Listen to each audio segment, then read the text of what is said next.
Bonjour et bienvenue dans cette nouvelle vidéo. Nous sommes le jeudi 1er février 2024. Moi c'est Claudine alias La Perleuse.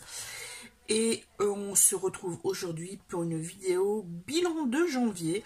Puisque oui, je n'ai pas pris la caméra depuis un bon petit moment. Les habitués ont dû se demander qu'est-ce qui se passe. Mais non, c'est juste que j'avais pas très envie. Puis c'est pas passé grand chose, même si j'aurais beaucoup de choses à raconter tout de même. Mais on va essayer de faire du concentré. Alors, on va débuter tout de suite par un book haul.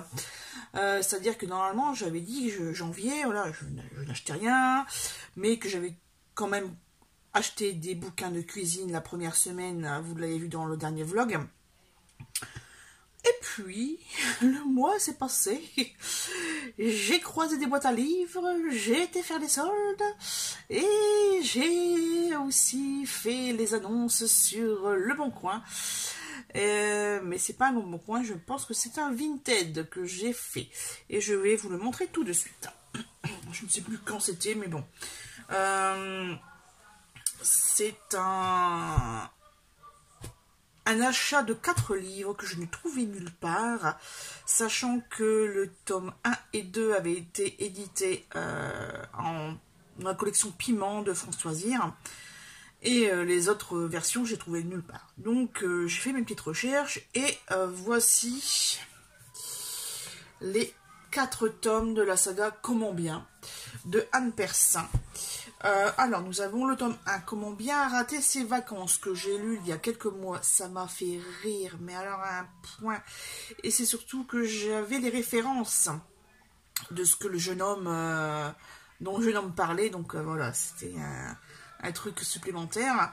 Donc je voulais avoir la suite en fait de ces aventures. Et puis j'ai pas trouvé, et puis ça m'a tellement pris le chou que voilà, j'ai décidé de chercher sur internet. La saison 2, enfin le tome 2, Comment bien gérer sa love story. Comment devenir une rockstar ou pas, voilà. Et ici le dernier, Comment maximiser enfin ses vacances. Voilà, donc il n'y a plus qu'à lire, hein, tout simplement. J'ai eu le lot pour 24 €, ça, enfin avec les frais de port et les frais de gestion, je sais pas trop quoi. Bref, ça revient à 6,10 € le bouquin. Ensuite, petit tour en boîte à livres. Alors attendez, parce que là, boîte à livres, je ne sais plus. Ouais, c'est cela, je crois. Ok.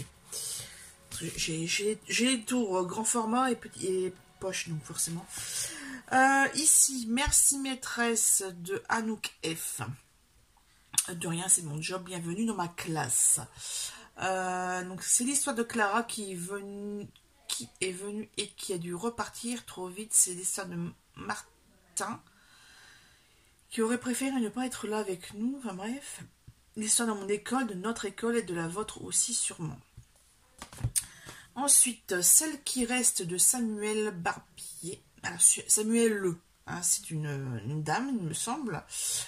Dans ce nouveau roman, Samuel Barbier nous prouve une fois de plus que les moments les plus durs peuvent recéler une partie de lumière.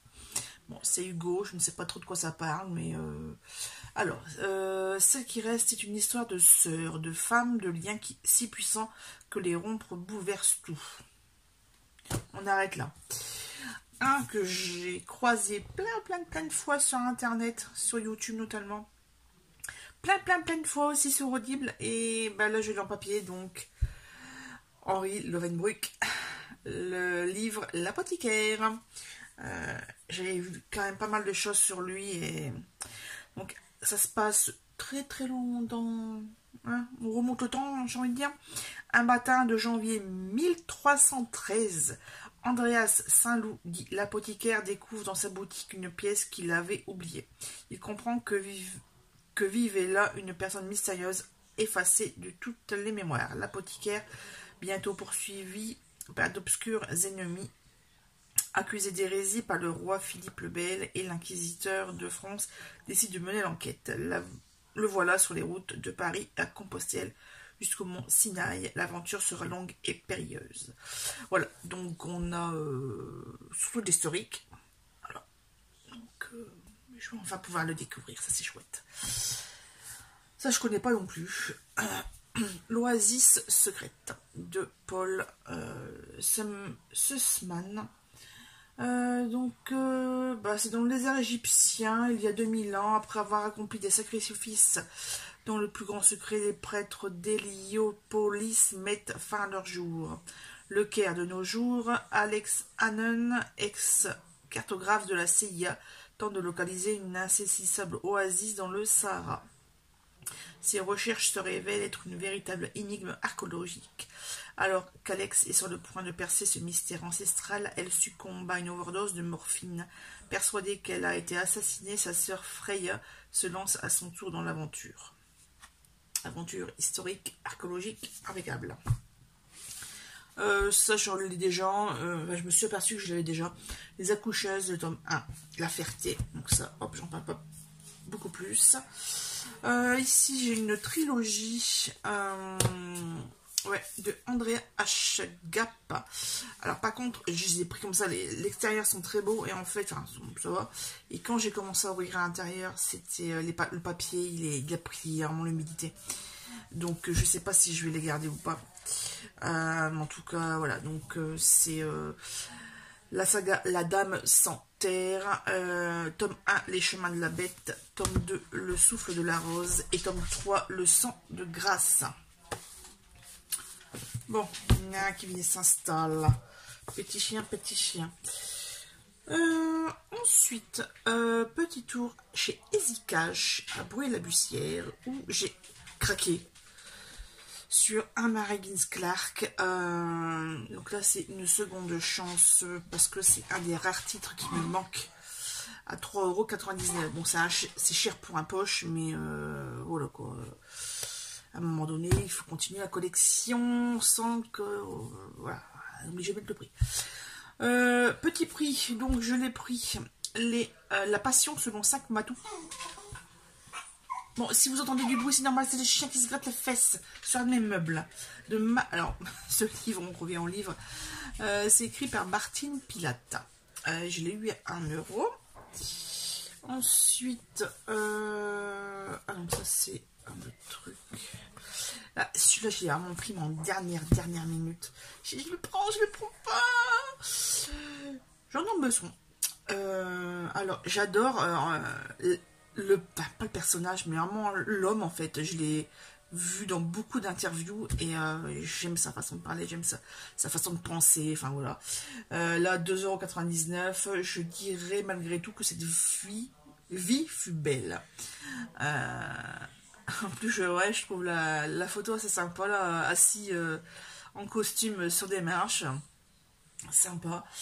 Enfin voilà quoi, donc j'en parlerai une prochaine fois un peu plus quand j'aurai commencé à le lire. Ah oui, alors celui-ci, je l'ai vu. C'est bon que je prends, même si je l'ai déjà en e-book, j'en entends tellement, mais tellement parler que je le voulais en physique. Il s'agit de Leçons de chimie, également paru sous les titres de La brillante destinée d'Elisabeth Zott. Vous en avez peut-être déjà entendu parler, c'est écrit par Bonnie Garmus. Il s'agit d'une dame qui... attendez, je vais vous lire la quatrième. Brillante Elisabeth Zott l'est, en tout, mais dans l'Amérique patriarcale des années 60, rares sont les hommes qui s'en aperçoivent. À l'Institut de chimie où elle travaille, les remarques sexistes fusent à son passage, quand on ne lui vole pas ses recherches. Tous la renvoient dans cette cuisine dont elle n'aurait jamais dû sortir. Alors elle y reviendra, d'une manière tout à fait inattendue. Elle devient la vedette de télévision d'une émission culinaire très populaire. Son anticonformisme détonne, secoue les ménagères. Reste à trouver la délicate alchimie du bonheur. Le Parisien Week-end indique les fans des romans de John Irving se lanceront avec délectation dans la lecture de ce pavé, aussi loufoque que sensible. La très belle découverte de ce printemps. Pavé, pas tant que ça, je trouve. Je vais quand même vous le... 528 pages. Effectivement, c'est plus de 500 pages, mais quand on compare avec des bouquins de Ken Follett ou de Douglas Kennedy, souvent c'est la symphonie du hasard, je pense c'est en trois parties, mais ou Outlander, où on est à 1200 pages, c'est un petit pavé, quoi. C'est une petite briquette, on va lire ça comme ça. Voilà. Mais en fait, quand j'ai été chez, donc c'était pas Easy Cash, chez Cash Converter. Cash Converter, c'est pas le même. Easy Cash, c'est habitude. Et Cash Converter, ça a brûlé. Je devais rien prendre. Je voulais juste accompagner monsieur qui voulait jeter un œil. Enfin voilà. Et je suis tombée. J'ai découvert ce bouquin. La couverture m'a interpellée en fait. Je l'avais jamais vu. Et puis le titre. Le célèbre catalogue Walker et Dawson est en tout petit ici en bas. Comment nous sommes devenus riches avec 3 $.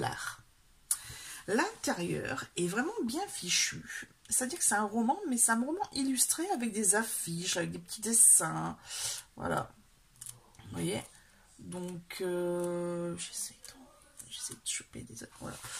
Un exemple ici, voilà, on a une espèce de carte. Voilà. Donc, tout est le... Ça se passe à Saint-Louis. Alors, un jour, il trouve 3 $ dans une vieille boîte de conserve et commande un revolver dont le célèbre catalogue de vente par correspondance Walker & Dawn. Quelques semaines plus tard, ils reçoivent une montre cassée. Pour l'échanger, ils sont prêts à traverser les États-Unis jusqu'à Chicago, en canoë, en bateau à vapeur ou en train. Mais leur route est semée d'embûches, meurtres, poursuites, arnaques, jusqu'où les mènera le goût du risque. Voilà, donc là, il était à 10 €, je l'ai eu à 50%, donc je l'ai eu à 5 €. Et c'est pour ça que je l'ai pris, parce que j'ai pas l'habitude de lire un truc pareil, quoi. Et puis au niveau présentation, c'est vraiment chouette. Et puis regardez, même la couverture, en fait, ça fait comme ça. Et l'arrière, c'est pareil. Non, je sais plus. Ah ouais, et voilà, c'est illustré aussi. Et c'est vrai que j'ai très peu de bouquins illustrés, donc j'ai sauté dessus. Et c'est édité chez l'école des loisirs. J'ai oublié de vous préciser. Pareil, en moins 50%, je l'ai eu, c'est un Cozy Mystery de Alexander McCall Smith. C'est la saga Le Club des philosophes amateurs. Sur Livre Addict, ça paraît sous un autre nom de saga. Mais bon. Donc là, c'est du danger de se mêler des affaires des autres. Donc ça se passe à Édimbourg. Alors, c'est l'été à Édimbourg et Isabelle Dalhousie doit boucler le prochain numéro de Revue d'éthique appliquée. Mais entre ses deux enfants, son mari artiste, les tâches ménagères et sa nièce qui a besoin d'aide à l'épicerie, Isabelle est débordée. Quand elle décide de recruter une jeune fille au père et une assistante pour la revue, elle espère pouvoir souffler enfin. Mais l'arrivée d'Antonia, l'exubérante italienne, et celle de Claire Thésarde-Zélé viennent bousculer l'équilibre familial. Aura-t-elle eu tort de faire entrer ces inconnus dans leur vie lorsque la mère d'un camarade de Charlie se montre envahissante? C'en est trop pour Isabelle, surtout que cette fois-ci, l'instinct qui la pousse à aider son entourage pourrait bien lui faire courir un véritable danger. Bon. Bref. On verra, c'est un autre Cozy Mystery. On verra bien. Autre livre que j'ai trouvé vraiment par hasard. J'allais à une boulangerie en fait chercher à manger sur la route. Et puis dans la boulangerie il y avait une boîte à livres. Voilà. Donc j'ai jeté mon œil et j'ai récupéré ça. À chacun son rêve de Paul Ivoire. Oh magie, nous sommes le 2 février. Et on continue avec le book haul puisque ce matin je suis allée faire un petit tour au Furet du Nord. Et je suis tombée sur un livre qui pourra peut-être me faire mal. Mais c'est surtout que je ne l'ai jamais vu ailleurs. Et je vous montre ça tout de suite, puisqu'il s'agit de Big Brother, de Lionel Shriver. Alors, Shriver, je sais pas comment on prononce. Donc, c'est traduit de l'anglais États-Unis. Je vous lis la quatrième. Donc, 4 ans qu'elle ne l'a pas vu. Dans la mémoire de Pandora, Edison est resté ce frère adoré, jazzman de génie svelte. Mais à sa descente d'avion, celui-ci a bien changé. Elle rencontre un homme obèse, négligé et compulsif. Pour lui laisser le temps de se retourner, de le mettre au régime aussi. Pandora l'héberge donc aux grandes dames de son mari à Aceste, et de leurs 2 ados. Un nouveau venu difficile à avaler pour la petite famille. Pourquoi mange-t-on? Et que pèsent nos culpabilités, nos non-dits, nos obsessions de contrôle dans cette faim qui nous dévore? Un petit avis de femme actuelle, un livre bourré d'audace sur notre lien à la nourriture qui soulève beaucoup de questions avec autant de passion que d'intelligence. Voilà, donc le thème m'intrigue, voilà. Je me demande surtout comment ça va se passer à la fin. Parce que voilà, c'est ça, il y a toujours le point d'accroche qu'on a sur les livres, mais c'est quand même important de connaître la fin, de finir les livres justement. Et ça, c'est un truc que je ne faisais pas il y a encore très très longtemps. J'ai abandonné quasiment tout le temps les bouquins en fait. Et chose qu'avec le temps et les différents challenges et merci YouTube aussi, voilà, on va dire ça comme ça, j'ai presque arrêté. Voilà, je termine les bouquins maintenant. Pas tous, hein, il y a des abandons quand même, ou des mises en attente, mais la plupart, je les termine. De toute façon, vous le voyez dans les bilans annuels. Ensuite, là, c'était dans les casiers occasion, et il s'agit de... Il est de retour. Alors, au début, c'est bizarre comme couverture. Et après... la mèche, la petite moustache qui n'est pas présente. Berlin 2011, 66 ans après sa disparition, Hitler se réveille dans un terrain vague de Berlin. Et il n'est pas content. Comment plus personne ne lui fait le salut nazi? L'Allemagne ne rayonne plus sur l'Europe? Depuis quand tous ces Turcs ont-ils pignon sur rue? Et surtout, c'est une femme qui dirige le pays. Il est temps d'agir. Le Führer est de retour et va remettre le pays dans le droit chemin. Et pour cela, il lui faut une tribune. Ça tombe bien, une équipe de télé est toute prête à lui en fournir une. La machine médiatique s'emballe et bientôt le pays ne parle plus que de ça. Pensez-vous, cet homme ne dit pas que des âneries. En voilà un autre qui ne mâche pas ses mots. Et ça fait du bien en ces temps de crise. Alors, la vie de l'Express dans cet art subtil de quiproquo que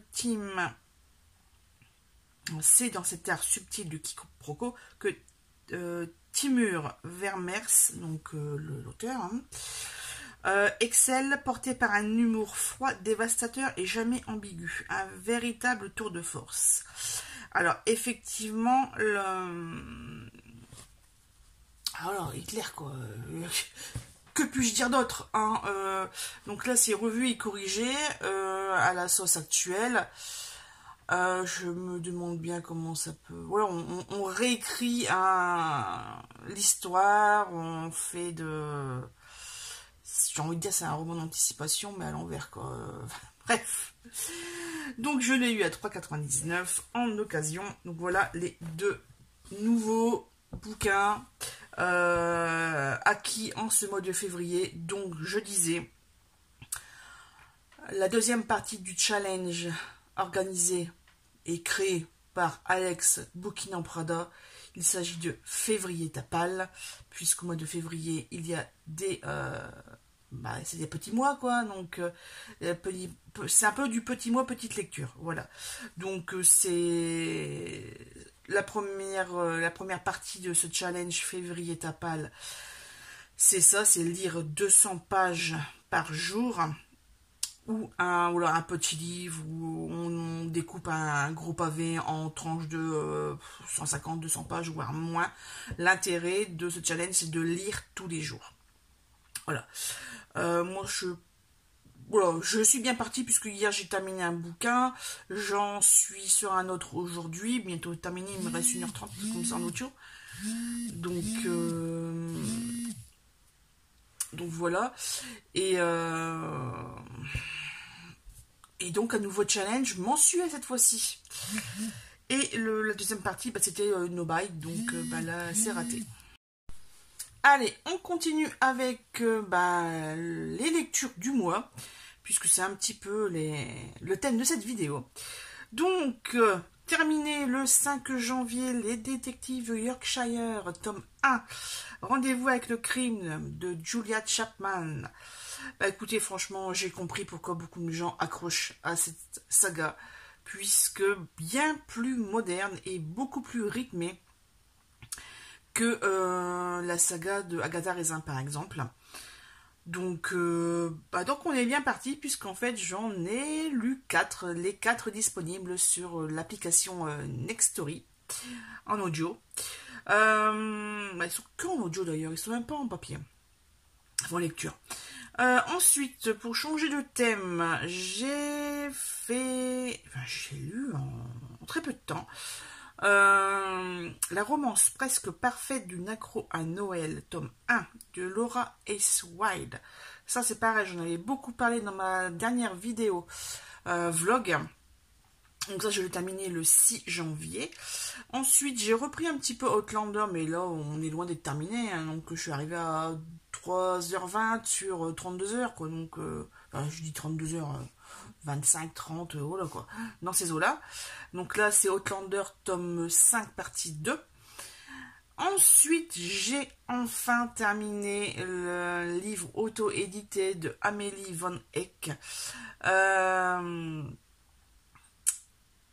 Il s'agit de Sous le pommier. Et ça y est, je l'ai terminé donc en numérique sur l'application Kindle. Je l'ai terminé le 14 janvier. Ensuite, on reprend les détectives Yorkshire parce que franchement, ils m'ont trop manqué. Et donc le 23, j'ai terminé le tome 2, Rendez-vous avec le mal. Le 25, en 2 jours, le tome 3, Rendez-vous avec le mystère. Il était pas mal aussi celui-là. Mais ils sont tous bien, j'ai envie de dire. Voilà, on suit les aventures des 2 protagonistes, de leur famille, des gens de leur entourage, du village, etc. Et c'est vraiment très immersif. D'ailleurs, tout à l'heure, quand j'étais au Furet du Nord, j'avais un petit peu entre les mains le dernier tome, tome 9, Rendez-vous avec la justice, quoi. Et je fais, je le prends pas. Non, je le prends pas. Je vais lire les autres avant. Sinon, je vais avoir trop envie de lire les autres, et puis, ouais, bref. Pareil, là, on change de registre avec Et que ne durent que les moments doux de Virginie Grimaldi en audio. Donc là, j'ai terminé le 26 janvier. Pareil, très vite, en 2 jours, il me semble. Parce que Rendez-vous avec le mystère, ouais, je l'avais terminé à 4h au matin. Enfin, il me restait 1h20, enfin, ouais, 1h50, 1h20, je sais plus. J'ai allez, hop, je devais aller à Saint-Quentin, 2 heures de route, enfin, impeccable. Donc j'ai terminé en arrivant et puis j'ai enchaîné avec Grimaldi. Très beau livre. Ce livre-là parle beaucoup de maternité, du rôle de maman, voilà, les enfants, dans l'arrivée des enfants, comment ça peut perturber, etc. Le manque que ça produit quand là ils quittent le nid, etc. Par contre, il y a une scène qui m'a fait chialer. Enfin, j'ai un micro comme ça, je pouvais plus parler tellement, voilà. Avec le chien, Edouard. J'en dis pas plus. C'était... Enfin voilà, il se passe un truc et après elle appelle quelqu'un. Voilà. Et si vous avez lu le bouquin ou vu la BD, vous devez sûrement deviner de quelle scène je parle. Et ça m'a fait trop mal au cœur. Enfin bref. Mais bon. Donc un peu plus de légèreté.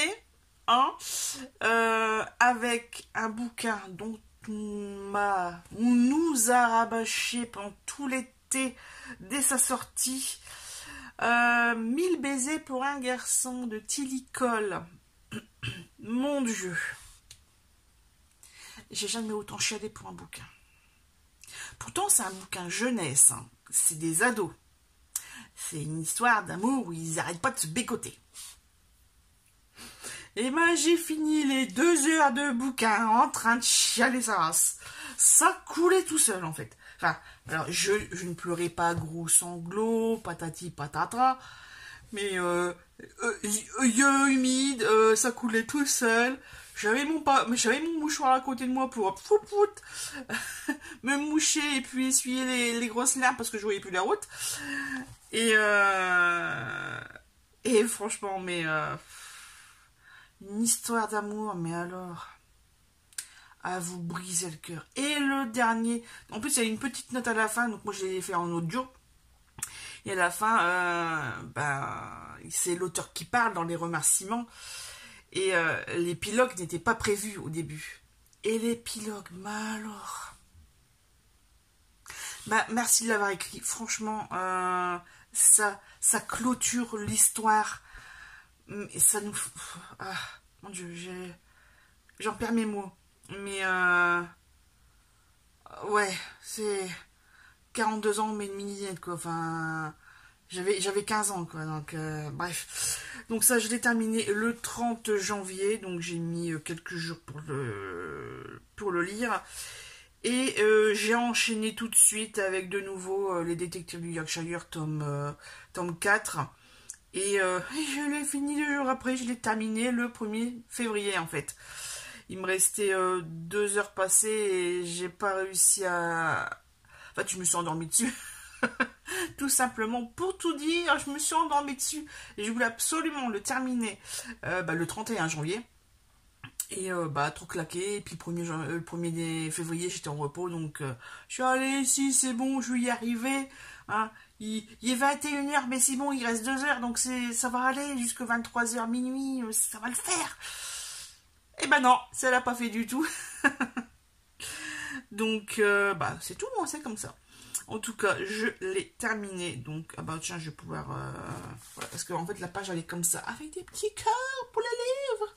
Donc, vous voyez, là, j'avais noté que je ne l'avais pas encore terminé. Donc là, je vais pouvoir finir de remplir la petite case. Et j'ai entamé... alors, en BD, j'ai fait Les Moments doux de Virginie Grimaldi. Et effectivement, c'est exactement la même trame que ce qu'on peut lire dans le roman, pardon. Ouais, les dessins, j'aime bien le trait, les machins de colorisation aussi. Par contre, Edouard, ils l'ont embelli. Parce que moi, je le voyais pas du tout comme ça, hein. Edouard.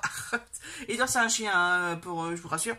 Mais ouais, c'était marrant. Et puis, le père et le fils... Ah oula, quoi. Ouais, c'est le trait est bien. Et puis, bon, là, voilà, je voulais juste regarder les premières pages pour voir vraiment si ça collait au bouquin ou pas. J'ai vu, je vais le mettre en pause. Quand j'aurai oublié l'histoire, je vais le reprendre. Là en plus février, donc c'est petit mois petite lecture, on peut aussi lire de tout, hein, poésie, théâtre, essai, BD, manga. Donc je vais peut-être faire ça, à tête reposée en fin de mois.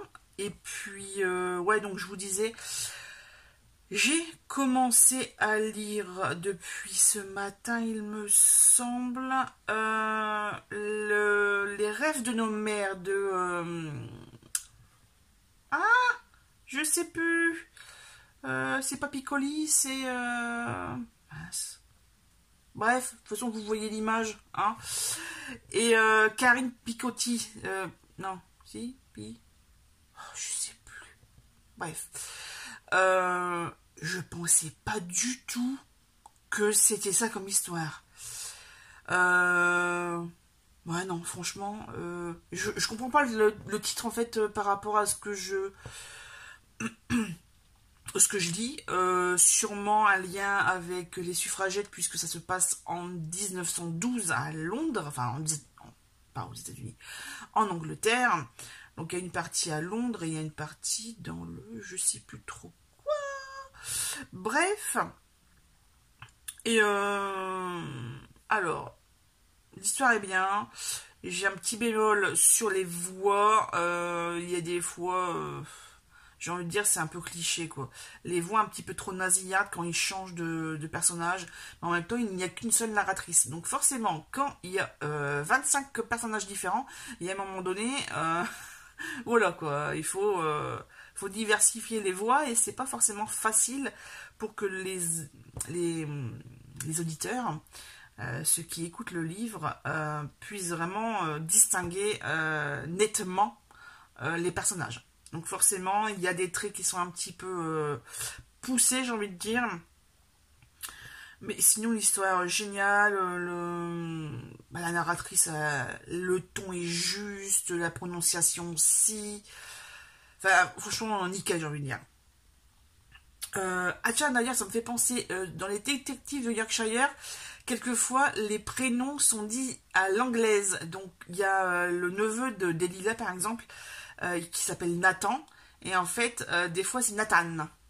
Donc, c'est marrant. Mais bon, c'est juste sur ce prénom-là, il me semble qu'elle vrille un petit peu la prononciation. Mais sinon, c'est bon. Et puis c'est dommage qu'il n'y ait pas les autres tomes de Détective du Yorkshire, parce que sinon je crois que je me les aurais enquillés tous d'un coup. J'ai regardé sur Audible, ils y sont jusqu'au tome 8, donc le truc avec la justice, ça n'y est pas encore. Par contre, c'est un crédit audio, quoi. Et là, comme j'ai mis mon compte en suspension, ben voilà, quoi, je peux pas les acheter. Puis bon, acheter un audio qui dure que 11 heures, bon, faut vraiment aimer, quoi. Voilà. Autre dernière chose, parce qu'il me fait de l'œil, lui. Je vous ai pas dit, mais avant d'aller chez EasyCash, non, chez Cash Converter à Bruy, pardon, mon homme, il devait aller chez Carter Cash, justement, truc de voiture, et il y a le magasin ID Stock qui est juste à côté. En fait, il y a le Kraken, et puis il y a... non, c'est pas Kraken, je sais plus, bref, truc de bière et de jeux. Et à côté, il y a un magasin une espèce de déstockage, etc. Donc, il y a un petit peu tout. Il y a beaucoup de nourriture, dont de la nourriture qui était pas forcément française, puisque je voulais pas un gâteau, mais c'était marqué en italien, j'ai rien compris. Voilà. Mais j'ai trouvé ceci. Il était trop mignon. Un petit chat. C'est un vase, en fait. Il y a un trou. Enfin, c'est pas un vase, c'est bon, un pot à crayon. Ouais, voilà. Et même derrière, il y a le petit... Voilà. La petite dentelle. Et j'ai bien choisi parce que là, les yeux étaient super mal faits. Donc, en fait, il y a un œil qui disait merde à l'autre. Donc, je suis ah non, et moi, je veux une jolie tête. Voilà, regardez, hop, je l'ai mis devant la tête horloge. Mais voilà, donc là, je l'ai payé 2,50 €. Et puis, bah, ça va aller là, juste... hop, sur l'étagère. Sur ce, je ne vais pas vous dire au revoir puisqu'il y a encore le haul action. Et oui, j'ai craqué. Enfin, j'ai craqué, c'est mon homme. Ah ouais, on va aller faire un tour chez Action. Je vois, apparemment, il me faut rien chez Action. Je suis bon, si tu veux y aller, on y va. Hein. Et puis, ben, rayon scrap. Enfin, loisir créatif. Et ben, bah, c'est parti de mon kéké. Avec forcément mon rayon préféré, les stickers 3D. Donc là, on a un petit écureuil. Je l'ai trouvé qu'en un seul exemplaire. Les images sont tellement, tellement belles. Regardez-moi ça, le petit renard.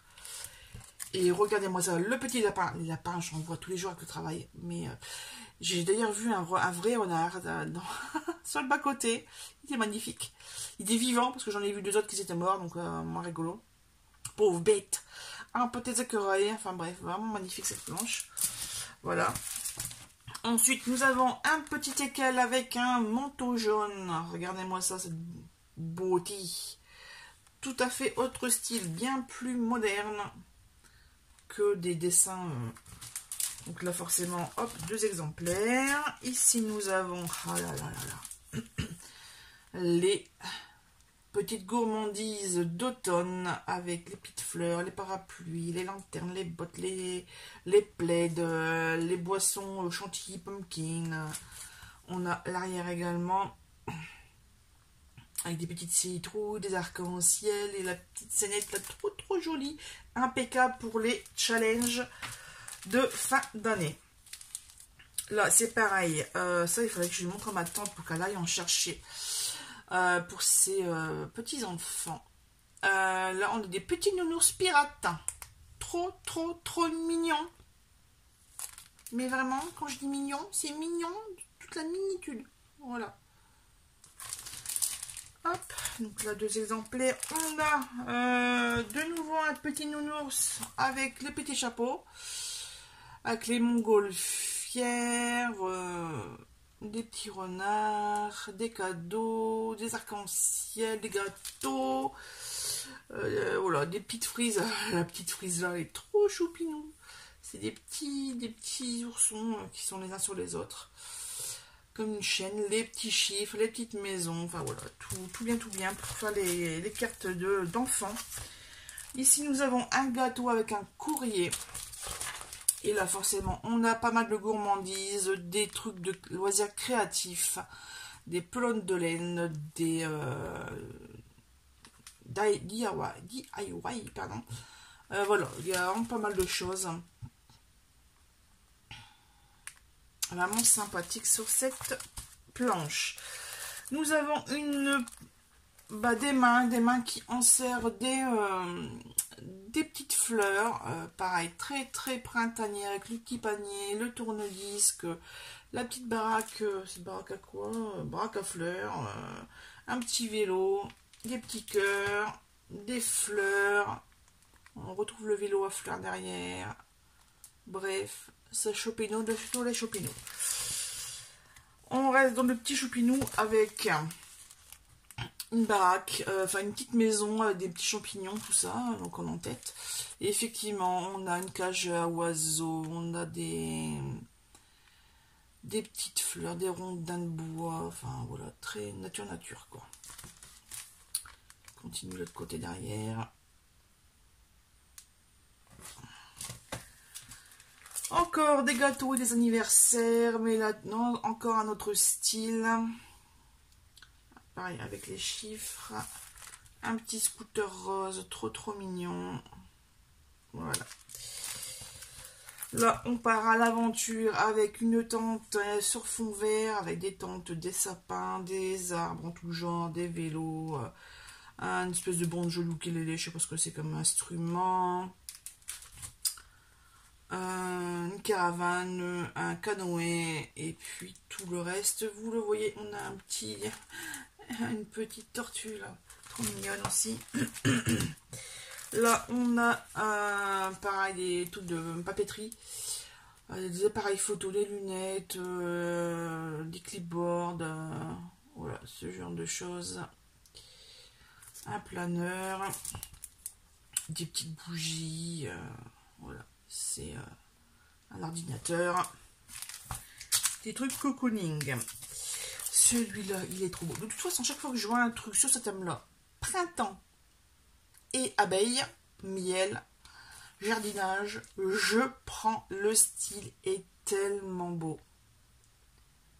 Regardez-moi ça. Donc ça, c'est seulement la face recto. Et là, c'est la verso. Le petit pot de miel, la couronne de fleurs, les petites bottes, les gants de jardin. Donc, je l'ai pris en 3 exemplaires, forcément. Et aussi en 3 exemplaires. Encore une beauté.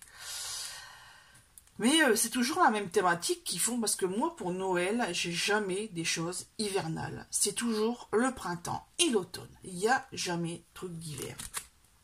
Il y a les trucs d'été avec les îles, les cocktails, les glaces et les fruits frais, etc. Mais pour Noël et l'hiver, c'est vraiment une galère sans nom, quoi.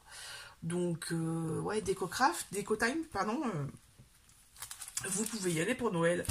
Après, je sais qu'ils font des trucs spécial cartes, tout ça.